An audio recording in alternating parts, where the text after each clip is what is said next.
အားလုံးကျွန်တော်တို့ဒီနေ့ချိန်ပေးပြီးတော့ပေါ့နော်ကျွန်တော် AMI International School ကိုစိတ်ဝင်စားစွာနဲ့ပေါ့နော်တက်ရောက်ပေးတဲ့မိဘတူးချင်းစီကိုကျွန်တော်ဒီကနေပထမအားလုံးကိုကြိုဆိုပါကြောင်းပြောကြားလိုပါတယ်နောက်ပြီးတော့မအားတဲ့အချိန်ကနေပေါ့နော်တကူတကကျွန်တော်တို့ကလေးများရဲ့ပညာရေးရှိရေးကိုပေါ့နော်အထူးအလေးပြုပြီးတော့အချိန်ပေးပြီးတော့ကျွန်တော် AMI International School ကိုလည်းလာရောက်ပြီးတော့ဒီလိုမိတ်ဆက်ပွဲကိုလာရောက်ပါဝင်ပေးတဲ့အတွက်လည်းပဲအားလုံးကိုအထူးကျေးဇူးတင်ရှိပါတယ်ကျွန်တော် AMI International School ဟာဆိုလို့ရှိရင်ပေါ့နော် Chinese English and Burmese နဲ့ပေါ့နော်သုံးဘာသာစနစ်နဲ့ပေါ့နော်ကျွန်တော်တို့ရဲ့ trilingual education system နဲ့သင်ကြားပေးနေတဲ့ကျွန်တော်တို့ရဲ့ International School တစ်ကျောင်းဖြစ်ပါတယ်ကျွန်တော်တို့ကျောင်းဟာဆိုလို့ရှိရင်လည်းပဲလက်ရှိကျွန်တော်တို့ရဲ့ဗမာပြည်ရဲ့ပညာရေးဝန်ကြီးဌာနအနေနဲ့အတိအမှတ်ပြုထားတဲ့ International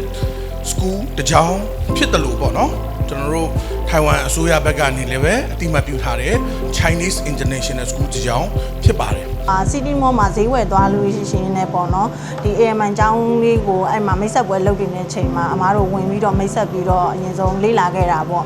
ပြီးတော့မှဒီနေ့မှာဒီလိုပွဲလေးရှိတယ်ဆိုပြီးတော့ဖုန်းဆက်ပြီးတော့အကြောင်းကြားခဲ့လို့အမကလည်းစိတ်ဝင်စားလို့လာခဲ့ပါတာပါဟုတ်ကဲ့ပါရှင်အဓိကတော့ထိုင်ဝမ်ကိုပညာသွားသင်လို့ရတဲ့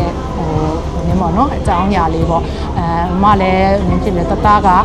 IG တက်နေတာဆိုတော့ IG ကနေပြီးတော့ပြီးတဲ့အချိန်မှာဘယ်ကိုသွားမလဲဆိုတာကိုစဉ်းစားလိုက်တဲ့ခါကျတော့ဒီထိုင်ဝမ်ဘက်ကိုသွားရတာလဲကိုအဆင်ပြေနိုင်လောက်တယ်ပေါ့နော်အဲ့လိုလေးလဲတွေ့တဲ့ခါကျတော့အဲ့ဒါလေးကိုစိတ်ဝင်စားလို့လာပြီးတော့စုံစမ်းတာပါ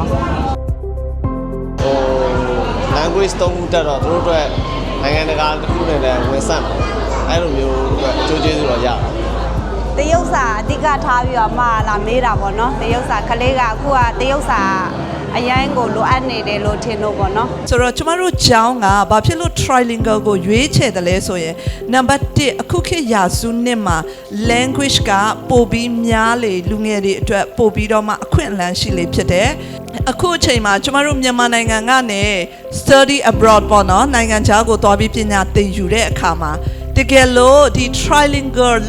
education ကိုတက်ထားတဲ့ကျောင်းသူကျောင်းသားနဲ့အင်္ဂလိပ်တစ်မျိုးပဲတက်ထားတဲ့ကျောင်းသူကျောင်းသားနဲ့ဆိုရင်12တန်းပြီးရင်သူတို့ရဲ့အခွင့်အရေးတွေမြောက်များစွာကွာခြားသွားတာကိုတွေ့ရမယ်လို့ကျွန်မဒီနေ့ကနေပြောချင်ပါတယ်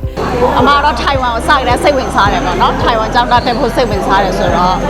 ပထမဆုံးသဘောကျတော့တာတော့ဒီထိုင်ဝမ်ကိုကျောင်းလျှောက်ပေးတယ်တို့ယူနီလျှောက်ပေးတယ်ဆိုတာလေးပြီးတော့အဲ့ဒါလေးသဘောကျတော့တာပေါ့နော်အမတော့ကြိုက်တယ်သမီးလေးတင်တော့မှပဲပိုသိမှာပေါ့သမီးလေးစိတ်ဝင်စားမှုနဲ့ပုံမှာပိုသိမှာပေါ့အမတော့အခုလေးလာတဲ့လောက်ကတော့အကုန်လုံးကတော့စိတ်ဖြစ်တော့ကြိုက်ပါတယ်တချို့ကလေးတွေဆိုရင် English လဲအားနေတယ်သူတို့ English မတတ်တာမဟုတ် English ကအားနေတယ်ဒါပေမဲ့ Chinese ကလုံးဝမတတ်ဘူးဒီလိုကလေးတွေအတွက်ကျမတို့ differentiate class လို့ခေါ်တဲ့ class တွေကိုကျမတို့ပြင်ဆင်ထားပေးတာဖြစ်တယ် small group နဲ့သင်ပေးတယ်ပြီးလို့ရှိရင်သူတို့ရဲ့ level အလိုက်သူတို့ဘယ်အတန်းပဲအရေးအချင်းမှရှိတယ်ဆိုတာကိုကျမတို့ခွဲခြားပြီးတော့သင်ပေးပါတယ်အင်္ဂလိပ်ကျောင်းပမာကျောင်းတည်တံ့ထားမယ်ဆိုရင်ကလေးတွေကိုမိဘတွေကအကြီးလာတဲ့များတင်တန်းတစ်ခုစီပြန်ထားနေရမယ်ပုံပြီးတော့ငွေကုန်ကြေးစားရရှိလာမယ်ဒီလို trilingual ထားလိုက်တဲ့အတွက်ကြောင့်မို့လို့ငယ်ရွယ်ကလေးက foundation ခိုင်သွားပြီးသွားပြီမိဘတွေတော့တိတ်ပြီးလှုပ်ရှုပ်စရာမလိုတော့ဘူးပြီးရင်ဒီသုံးဘာသာစကားဖြစ်တဲ့ကြောင့်မို့သူတို့အတွက်ပညာရေးကလည်းပိုပြီးကောင်းလာတယ်ဘာသာစကားတွေတည်တံ့ရင်သိယူနေစရာမလိုတော့ဘူးအဓိကတော့သူတို့နောင်လာမဲ့နှစ်တွေမှာပေါ့အခုဒီ dual gate ကဒီဘာသာစကားအရေးကြီးလာတဲ့ခေတ်လေးတစ်ခုလို့ဖြစ်လာတဲ့အခါကျတော့ဒီအင်္ဂလိပ်စာတစ်မျိုးတည်းနဲ့လည်းမဟုတ်ပဲနဲ့ပေါ့နော်ဒီတရုတ်စာလေးပါတွဲပြီးတော့သင်ပေးရဒီ trilingual လေးဖြစ်တဲ့အခါကျတော့အဲ့ဒါလေးကိုပို့ပြီးတော့စိတ်ဝင်စားတာပေါ့နော်အဲ့ဒါကြောင့်မို့လဲလာပြီးတော့ပို့ပြီးစုံစမ်းဖြစ်တာပါဟုတ်လူကြီးမင်းတို့နဲ့ဘာကြောင့်ကလေးတွေကို AMI မှာလာပြီးတော့ကျောင်းထားတင်တာလဲဆိုတဲ့ဟာလေးကိုကျွန်မ sharing လုပ်ပေးချင်တာဆိုရင်ပညာရေးတစ်ခုကိုကျွန်မတို့ဟာ creative learning innovative learning ဆိုတဲ့ဒီ method နှစ်ခု creative method နဲ့ innovative method ကနေပြီးတော့ကျွန်တော်တို့ပေါင်းလာတဲ့အခါကြလို့ရှိရင်ဘာဖြစ်လာလဲဆိုရင်တကယ် end result ကဆိုရင် အမှန်တကယ်လေ့လာသင်ယူပြီးတဲ့အခါမှာကလေးတွေရဲ့ life က change ဖြစ်သွားတယ် အဓိကကျောင်းပတ်ဝန်းကျင်က safety ဖြစ်ရမယ်ပြီးတော့သင်ကြားရေးတွေကပေါ့ strong ဖြစ်ရမယ်ပေါ့နော်ရှင်းရှင်းလင်းလင်း curriculum လေးတွေရှင်းရှင်းလင်းလင်းတိတိကျကျလေးရှိရဟာကိုအဓိကရွေးချယ်ပြီးတော့ထားမှာပေါ့ ကလေးတွေရဲ့အငယ်တန်းဖြစ်တဲ့အတွက်ကြောင့်မို့လို့ကလေးတွေရဲ့ activity ပိုင်းလေးတွေလည်းအမားတို့အကြည့်ဖြစ်တယ်ပေါ့နော်အဲ့ဒါလေးတွေကိုအကုန်လုံး safe ဖြစ်တယ်ဆိုလို့ရှင်တော့အမားတို့လူကြီးတွေကဒီကျောင်းမှာ safe ဖြစ်လားမဖြစ်လားဘေးပတ်ဝန်းကျင်ကိုလည်းကြည့်တယ်အဲ့လိုမျိုးလေးတွေဆိုရင်တော့အစင်သင်ဖြစ်တယ်ဆိုရင်အမားတို့ကတော့အဲ့လိုမျိုး join ကျင်တာပေါ့ဒီကျောင်းလေးကိုကြည့်ရတာလည်းအမားတော်တော်အကုန်လုံးအကောင်းပါတယ်ဟုတ် အထူးသဖြင့်ဒီ English နဲ့ Chinese ဆိုတာကဘာဖြစ် global language ဖြစ်နေပြီလေတက်ထားရင်တော့ကောင်းတယ်ပေါ့နော်သူ့အတွက်အခွင့်အလမ်းတွေလည်းပိုများတာပေါ့ဒီ IGP ရင်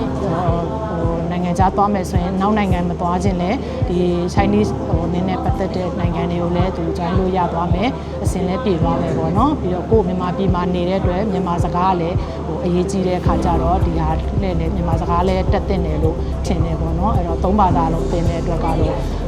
ကလေးတွေအချိန်ကုန်လဲတက်တာတယ်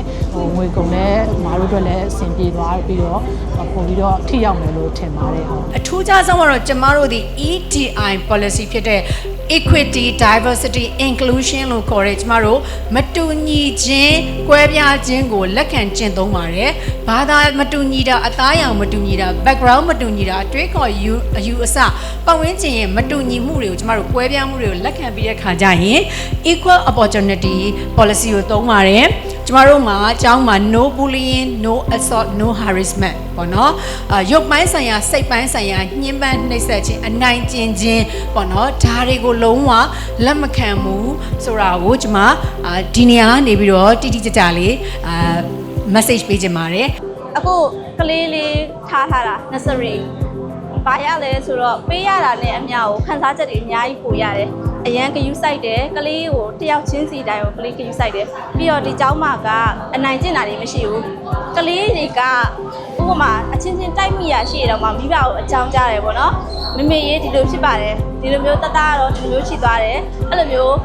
ဆရာဆရာမတွေကိုယ်တိုင်ကလည်းမိဘတွေကို record လုပ်ပေးတယ်ပေါ့နော် ကျမတို့ AMI Admissions and Communication Department ကဒီ